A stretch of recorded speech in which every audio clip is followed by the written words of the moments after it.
மேற்பட்ட பயணிகளின் உயிரை காப்பாற்றிய சாரதி.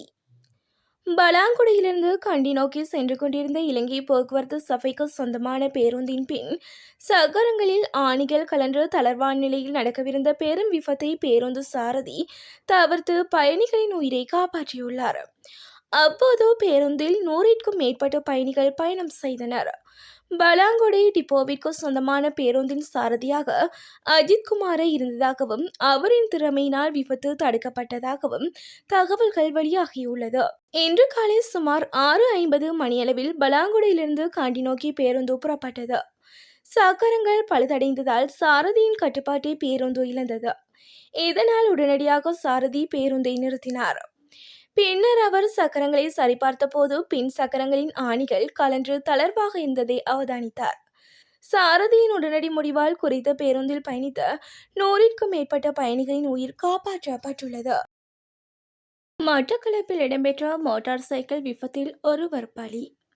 மட்டக்களப்பில் இடம்பெற்ற மோட்டார் சைக்கிள் விபத்தில் நபரொருவர் உயிரிழந்து உள்ளதாக கரடியொன்று போலீசார் தெரிவித்துள்ளனர்.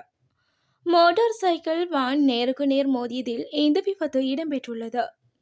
இந்த சம்பவம் நேற்று சனிக்கிழமை கரடியானது போலீஸ் பிரிவிற்குட்பட்ட ஒரு காமம் பதிலி வீதியில் இடம்பெற்றுள்ளது. இந்த விபத்தில் செங்கலடி சேனை குடியிருப்பை சேர்ந்த 35 வயதுடைய 2 பிள்ளைகளின் தந்தையான ஒருவரை உயிரிழந்து உள்ளார். இவர் தொழில் நிமித்தம் பெரிய புல்லுமலை நோக்கி மோட்டார் சைக்கிளில் சென்று கொண்டிருக்கும் போது எதிரே வந்த வேன் பாதை மீறி குறித்த நபர் மீது மோதியதில் இந்த விபத்து இடம்பெற்றுள்ளது. சர்வதேசத்தை திரும்பி பார்க்க வைத்துள்ள ஈரான் அதிபர் தேர்தல். ஈரான் அதிபர் தேர்தல் வாக்குகளை எண்ணும் பணிகளை ஆரம்பமாகியுள்ளதாக சர்வதேச ஊடகங்கள் செய்தி வெளியிட்டுள்ளன. ஈரான் அதிபர் இப்ராஹிம் ரைசி உலங்கு வானூர்தி விபத்தில் உயிரிழந்த நிலையில் புதிய அதிபர் தேர்வு செய்வதற்கான தேர்தல் அந்த நாட்டில் இடம்பெற்றுள்ளது.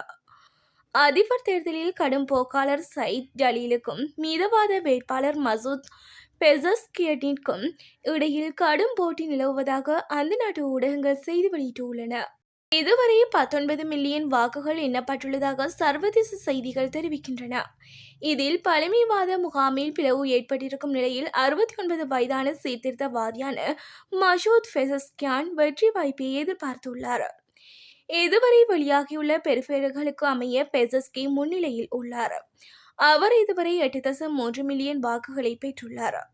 அத்துடன் வேட்பாளரான ஜிலாலி 7.2 மில்லியன் வாக்குகளை பெற்றுள்ளதாக ஈரான் தகவல்கள் தெரிவிக்கின்றன. மகரகம நகரில் கத்திக்குத்து, ஒருவர் கைது.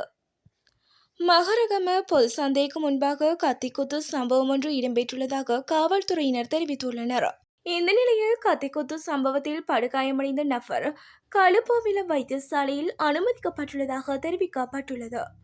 அத்தோடு தாக்குதலை மேற்கொண்ட நபரை காவல்துறை விசேட அதிரடி படையினர் கைது செய்துள்ளதாக குறிப்பிட்டுள்ளனர். இதன் அடிப்படையில் கைது செய்யப்பட்ட நபரிடமிருந்து சில போதை மாத்திரைகள் மற்றும் கூறிய ஆயுதம் என்பன கைப்பற்றப்பட்டுள்ளதாக தெரிவிக்கப்பட்டுள்ளது. மேலும் தாக்குதலை மேற்கொண்டவர் மகரகம பிரதேசத்தை சேர்ந்த 40 வயதுடையவர் எனவும் இந்த சம்பவம் தொடர்பில் மேலதிக விசாரணைகளை மகரகம காவல்துறையினர் முன்னெடுத்து வருகின்றமையும் குறிப்பிடத்தக்கது. தொடர் தற்கொலை தாக்குதல். நைஜீரியாவில் கடந்த தொடர் தற்கொலை தாக்குதலில் குறைந்தது 18 பேர் கொல்லப்பட்டுள்ளதுடன் 19 பேர் படுகாயமடைந்துள்ளதாக சர்வதேச ஊடகங்கள் செய்தி வெளியிட்டுள்ளன. குறித்த தாக்குதல் சம்பவமானது நேற்று இடம்பெற்றுள்ளதாக தெரிவிக்கப்படுகிறது. அந்த வகையில் நைஜீரியாவின் வடகிழக்கு போர்னோ மாநிலத்தில் பெண் தற்கொலை குண்டுதாரிகளினால் குவோசோ நகரில் திருமணங்கள், இறுதி சடங்குகள் மற்றும் மருத்துவமனைகளை குறிவைத்து இந்த தாக்குதல் நடத்தப்பட்டுள்ளன. இந்த தாக்குதல்களின் குழந்தைகள், பெரியவர்கள் மற்றும் கர்ப்பிணி பெண்களும் உயிரிழந்துள்ளதாக போர்னோ மாநில அவசர மேலாண்மை அமைப்பின் தலைவர் பார்கிண்டோ சைட் உறுதிப்படுத்தியுள்ளார்.